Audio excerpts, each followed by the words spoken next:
नमस्कार, बागेश्वरी समाचारमा तपाईंलाई स्वागत छ। म ओबी राज आचार्य। सुरुमा प्रमुख समाचार।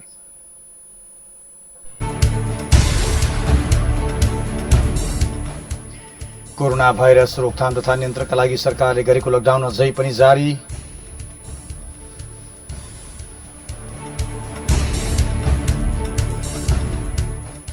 बाँकेमा बिहिबार थप 13 जनामा कोरोना पुष्टि।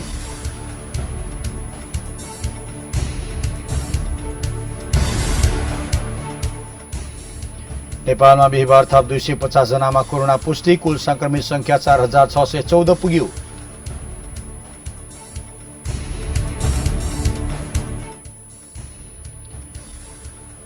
झण्डै 3 महिनादेखि जारी लकडाउनलाई खुकुलो बनाउने नेपाल सरकारको निर्णय।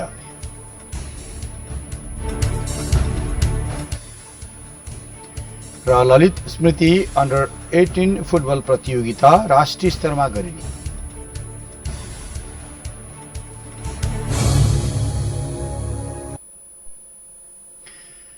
समाचारमा स्वागत छ। अब समाचार विस्तारमा। नेपाल सरकारले गत चैत्र 11 गतेदेखि गरेको लकडाउन अहिले पनि जारी रहेको छ। कोरोना भाइरस कोभिड-19 रोकथाम तथा नियन्त्रणका लागि नेपाल सरकारले गरेको रोकथाम अहिले पनि जारी रहेको छ। लकडाउन जारी भएपछि पछिल्लो समय नेपालगञ्ज लगायतको देशैभरको जनजीवन यद्यपि सवारी चाप भने बन्न थालेको छ। गत चैत्र 11 गतेदेखि जारी गरेको लकडाउनका कारण जेठ 32 गतेसम्म लकडाउन जारी राखिएको छ। लकडाउनको कारण सम्पूर्ण पसल व्यवसाय उद्योगी व्यवसायहरू मर्कामा परेका छन्। पछिल्लो समय सरकारले लकडाउनको मोडालिटी परिवर्तन गर्दै केही खुकुलो बनाएपछि बिहिबार नेपालगञ्जका सडकमा सवारी चाप बढेको थियो। यस्तै अन्य दिनको तुलनामा बजार पनि खुलेका छन्। नेपालगञ्जका बीपी चोक, धम्बोजी सदर लाइन, न्युरोड, बस पार्क, कारकान्दो चोक लगायतका ठाउँहरूमा सवारी साधनको चाप अत्याधिक बढेको छ भने पसलहरू पनि खुल्ला भएका छन्। करिब 3 महिनादेखि जारी लकडाउनका कारण व्यवसाय धराशी भएको भन्दै व्यवसायीहरूले लकडाउन खुकुलो बनाउनु पर्ने माग गर्दै आएका थिए।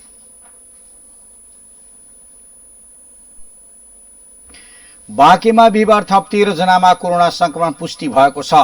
जिल्ला स्वास्थ्य कार्यालय बाँकेका अनुसार भेरी अस्पताल नेपालगञ्जमा बिहिबार गरेको पीसीआर परीक्षणमा कोहलपुर नगरपालिका 1, खजुरा गाउँपालिका 2, बैजनाथ गाउँपालिका 4 र राप्तीसवारी गाउँपालिका 6 जनामा कोरोना संक्रमण पुष्टि भएको अस्पतालले जनाएको हो। यो सँगै बाँकेमा कोरोना संक्रमितको संख्या 295 पुगेको छ।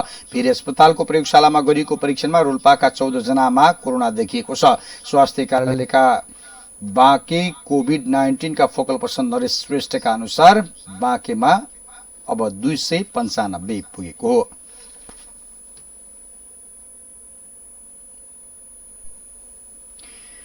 बाँके नेपालगञ्जमा सुविधा सम्पन्न आइसोलेसन कक्ष सञ्चालनमा आउने भएको छ। जिल्ला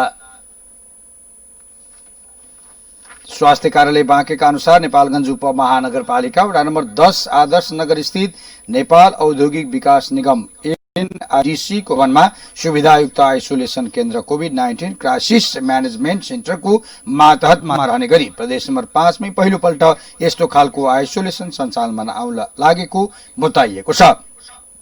अनकल डाक्टर, स्वास्थ्यकर्मी, ल्याब सेवा, वाइफाई, टेलिभिजन, योगा लगायतको सुविधा सहित आइसोलेसन सञ्चालनमा आउन लागेको बताइएको छ। प्रमुख जिल्ला अधिकारी बाँकेका प्रमुख जिल्ला अधिकारी रामबहादुर कुरुमाङले बिहिबार सञ्चालन हुने आइसोलेसनको निरीक्षण पनि गरेका छन्। त्यसक्रममा उनले अधिकतम सुविधा हुने गरी नमूना आइसोलेसन बनाउन लागि परेको बताएका छन्। वरपरको सरसफाईदेखि सबै कुराको उपयुक्त व्यवस्थापन गर्न समेत उनले निर्देशन दिएका छन्। 35 बेडको आइसोलेसन बन्ने प्रमुख जिल्ला अधिकारी कुरुङबाङले जानकारी दिए। आइसोलेसन तयार गरिएको र जानकीको जोगा गाउँमा रहेका संक्रमितलाई त्यहाँ समेत ल्याउने तयारी गरेको बाँकेका प्रमुख जिल्ला अधिकारीले जनाएका छन्। जिल्ला स्वास्थ्य कार्यालय बाँकेले पनि उक्त आइसोलेसनलाई तयारीका साथ अगाडि बढाएको जनाएको छ।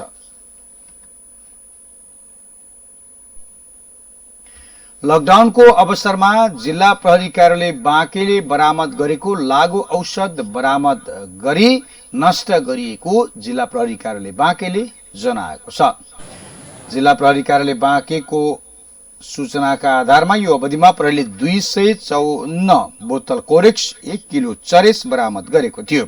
बरामद भएको लागू औषधलाई बिहिबार जिल्ला प्रशासन कार्यालयको परिसरमा नष्ट गरिएको हो। जिल्ला प्रहरी कार्यालय बाँकेका अनुसार 254 बोतल कोरेक्स सहित 5 जना र 1 किलो चरेस सहित 2 जना महिला पक्राउ परेका छन्। लकडाउनको बेलामा बजार यातायात सबैभन्दा बन्द भए पश्चात लागू औषधिका कारोबार भने सक्रिय भएको यो घटनाले देखाएको छ।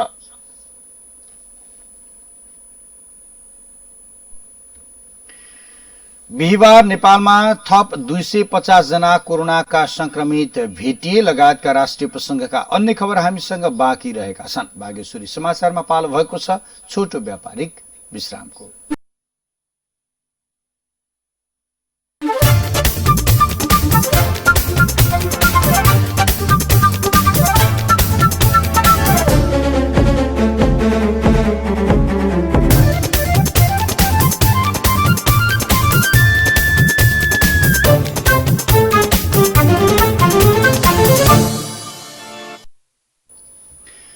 विश्रामपछि समाचारमा पुनः स्वागत छ। तपाई बागेश्वरी टेलिभिजन हेर्दै हुनुहुन्छ र हामी समाचारमा छौं। अब बाँकी समाचार। कोरोना महामारीको यो प्रकोपकै क्रममा बिहिबार नेपालमा थप 250 जना कोरोना संक्रमणका पुष्टि भेटिएका छन्।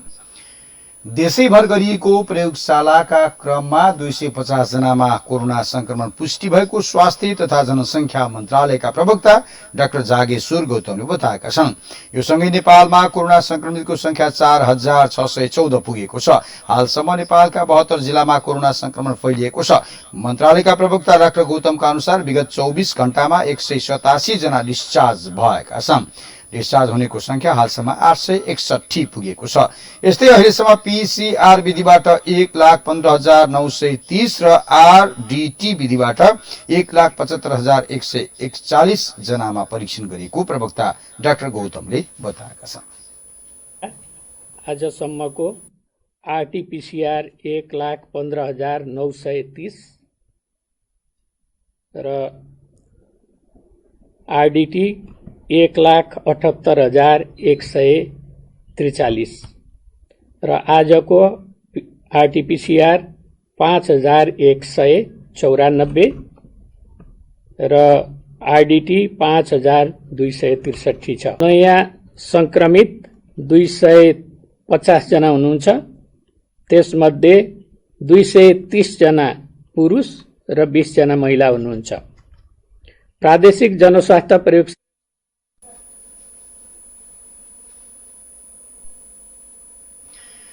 नेपाल सरकारले झण्डै 3 महिनादेखि जारी गरेको लकडाउनलाई केही खुकुलो पार्ने निर्णय गरेको छ। नेपाल सरकार मन्त्री परिषदको निर्णय सार्वजनिक गर्न बिहिबार संचार मन्त्रालयमा पत्रकार सम्मेलनको आयोजना गर्दै सरकारका प्रवक्ता अर्थ तथा संचार मन्त्री डाक्टर युवराज खतिवड़ाले लकडाउनलाई खुकुलो बनाउँदै केही क्षेत्रलाई खुल्ला गर्ने निर्णय भएको जानकारी दिएका छन्। बैठकले निजी सवारी साधनहरू जोर बिजोर प्रणालीका आधारमा चल्न दिइने निर्णय गरेको छ।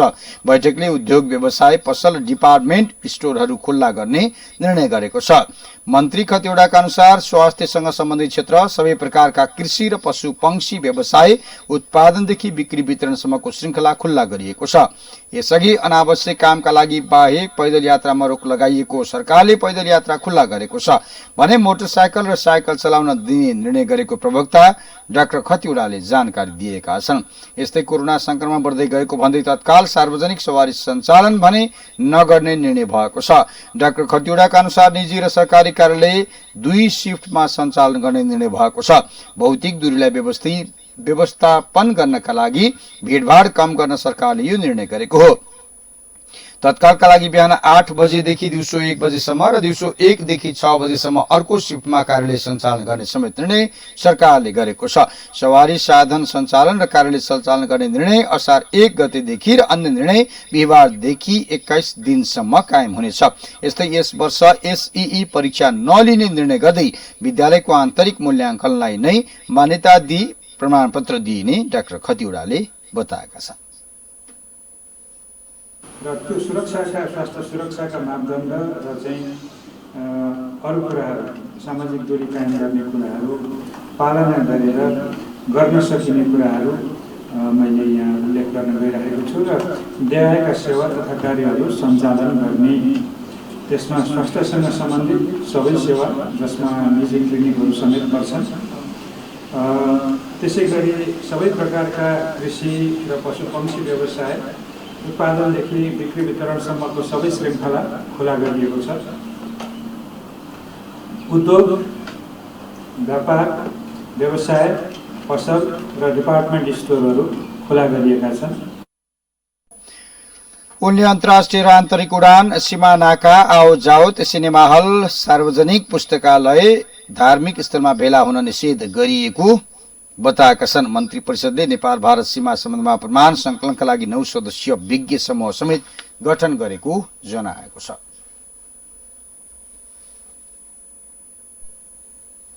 कुवेतबाट 306 जना नेपाली महिलाहरूलाई उद्धार गरिएको बताइएको छ। नेपाली महिला लिएर जजिरा एयरवेजका जहाज नेपाल आएको हो। जजिरा एयरलाइन्सको पहिलो उडानमा 157 जना र दोस्रो उडान मार्फत 149 जना नेपाल आएका हुन्। नेपाल आएपछि उनीहरूलाई नेपाली सेनाले प्रदेशगत रूपमा छुट्याएको होल्डिङ सेन्टरमा राखेको छ।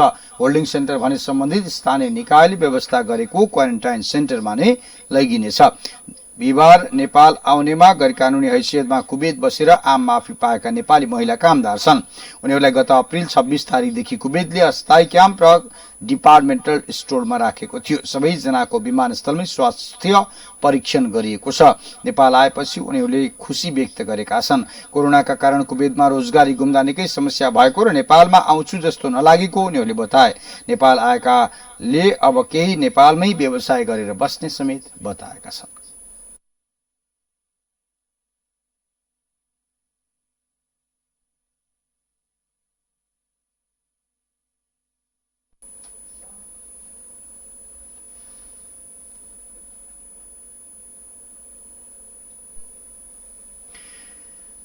नेपाल सरकारका अर्थमन्त्री डाक्टर युवराज खतिवड़ाले अहिलेको बजेटले कृषि लगायतका विभिन्न क्षेत्रहरूमा बजेटलाई व्यवस्थापन गरेको बताएका छन्।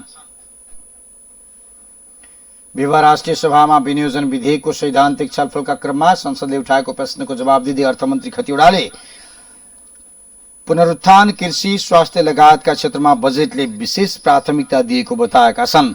कृषिजन्य उत्पादनको भण्डारणका लागि मुलुकभर नै 200 भण्डारण गृह निर्माण गर्न 1 अर्ब रुपैयाँ बजेट विनियोजन गरेको उल्लेख गरेका छन्। आवश्यकतालाई आधारमा राख्दै बजेट खर्च गरिने र अधिकतम रूपमा परिचालन गरिने समेत जानकारी उनले दिएका छन्। विपदका समयमा सबै राजनीतिक दलले देखाएको राष्ट्रिय एकतालाई आगामी दिनमा पनि कायम गरेर लैजानुपर्ने उनले औल्याएका छन्।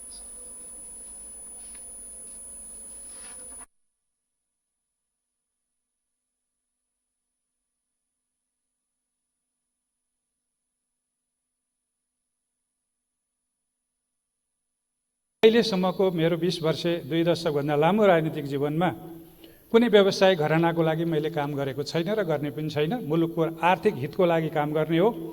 यो कुरा मेरो जीवन पर्यन्त रहने कुरा हो। यस यो सम्मानित सदनमा माननीय सदस्यज्यूहरूलाई यो विश्वास दिलाउन चाहन्छु। अब बाँकी कुराहरू रहे करका दरहरूको बारेमा, दरको विषयमा बहस गर्न सकिन्छ। कुन बढाउनु ठिक थियो, कुन बढाउनु ठिक छैन, छलफल गर्न सकिन्छ। तर प्रत्येक करका दरहरू समायोजन गरिरहँदा एउटा व्यवसायी घरानालाई जोड्ने प्रवृत्तिमा हामी गयौँ भने के राजनीतिमा कोही पनि स्वच्छ हुन सक्दैन? कसैले पनि इमान्दारता प्रदर्शन गरेर बस्न पाउँदैन? यो प्रश्न उठेको छ सम्माननीय सभामुख महोदय। त्यसो भएको हुनाले मैले आज भन्नै पर्ने हुन्छ, परीक्षा गरियोस्, परीक्षण गरियोस्, समिति बनाइयोस्, जाँच गरियोस्। म एउटा कुरा के ठोकेर भन्छु भने अर्थ मन्त्रालयले कुनै सूचना बाहिर चुहाएको छैन। विगतको हाम्रो इतिहास थियो।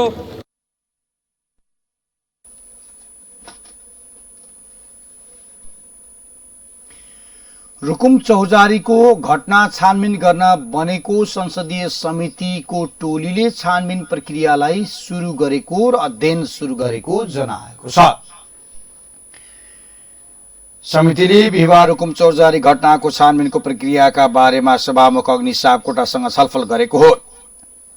प्रतिनिधि सभाको गत सोमबारको बैठकले संसद देवेन्द्र पौडेलको संयोजकत्वमा संसदीय विशेष छानबिन समिति गठन गरेको थियो। समितिका सदस्यहरूमा सांसदहरू एकवाल मिया, दुर्गा पौडेल, पार्वती कुमारी विश्वङखे, प्रकाश साइली, विमला विक, महेश्वर गहतराज, मीन बहादुर विश्वकर्मा, राम सहाय प्रसाद यादव रहेका छन्। समितिलाई 30 दिनको समय अवधि दिइएको छ। समितिका संयोजक सांसद पौडेलले संविधान संशोधनको विषय आगामी 30 गते बस्ने प्रतिनिधि सभाको बैठकमा भोट हालेर छानबिनका लागि रुकुम जाने जानकारी दिएका छन्।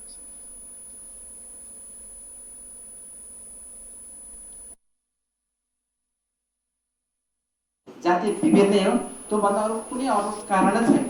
नवराज विकले सुषमा मल्लसँगको प्रेम सम्बन्ध र त्यसलाई छुटाउन खोज्नु पारिवारिक कारण, परिवारले जसरी उसको परिवारले सुषमा मल्ल र नवराज विकको प्रेम सम्बन्ध टुटाउन खोजेको छ, त्यसको टुटाउनमा स्वयं सुषमा मल्लका आमा र वडाध्यक्ष संलग्न हुनुहुन्छ। वडाध्यक्ष भनेको चाहिँ डम्बरबहादुर मल्ल सुषमाको स्वयं काका हुनुहुन्छ र अनिल शर्माको माइती तथा माइती भन्छन्, हाम्रोतिर ससुराली घर भन्छन्, उहाँको ससुराली घर हो। त्यस कारणले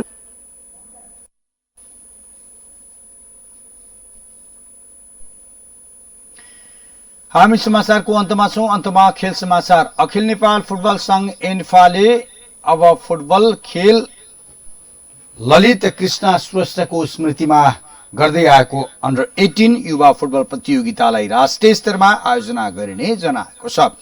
श्रेष्ठको 5औं स्मृति दिवसको अवसरमा बिहिबार एन्फा अध्यक्ष कर्मा छिरिङ शेर्पाले अहिले कोरोना भाइरस महामारीको कारण स्थिति असहज भएकोले स्थिति सहज भएपछि प्रतियोगिता आयोजना गरिने बताएका छन्।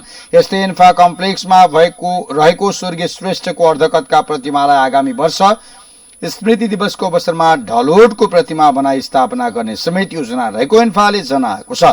एन्फाले श्रेष्ठको स्मृतिको अवसरमा बिहिबार एन्फा कम्प्लेक्समा श्रद्धाञ्जलीको कार्यक्रमको आयोजना गर्यो। कार्यक्रममा एन्फा अध्यक्ष शेर्पा सहित पदाधिकारीहरू, 3 स्टार क्लबका कार्यवाहक अध्यक्ष अरुणमान जोशी सहित पदाधिकारीहरू उपस्थित भएका थिए। एन्फा सहमहासचिव समेत रहेका जोशीले स्वर्गीय श्रेष्ठले नेपाली फुटबलको व्यावसायिक विकास र विस्तारमा योगदान पुर्याएको विषयमा चर्चा गरे। एन्फाका कार्यवाहक अध्यक्ष तथा 3 स्टारका अध्यक्ष समेत रहेका श्रेष्ठको 2072 सालमा घरमै काम गर्ने क्रममा करेन्ट लागेर मृत्यु भएको थियो। समाचार सकियो। अन्तमा प्रमुख समाचार शीर्षक पुनः एकपटक।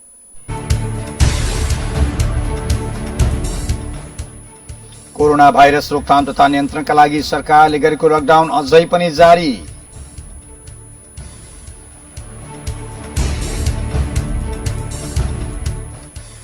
बाँकेमा बिहिबार थप 13 जनामा कोरोना पुष्टि।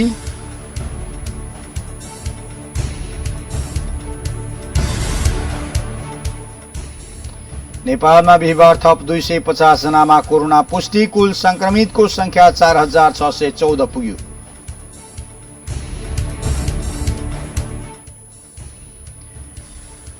झण्डै 3 महिनादेखि जारी लकडाउनलाई खुकुलो बनाउने सरकारको निर्णय।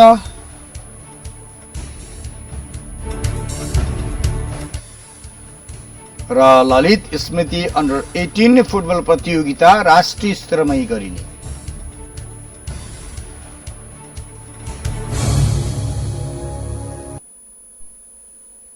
हवस् त बागेश्वरी समाचार यति नै। म ओबिराज आचार्य बिदा हुन्छु। कोरोना महामारीको यो संक्रमणबाट आफू पनि बचौं, अरूलाई पनि बचाऊ। हवस् त, नमस्कार।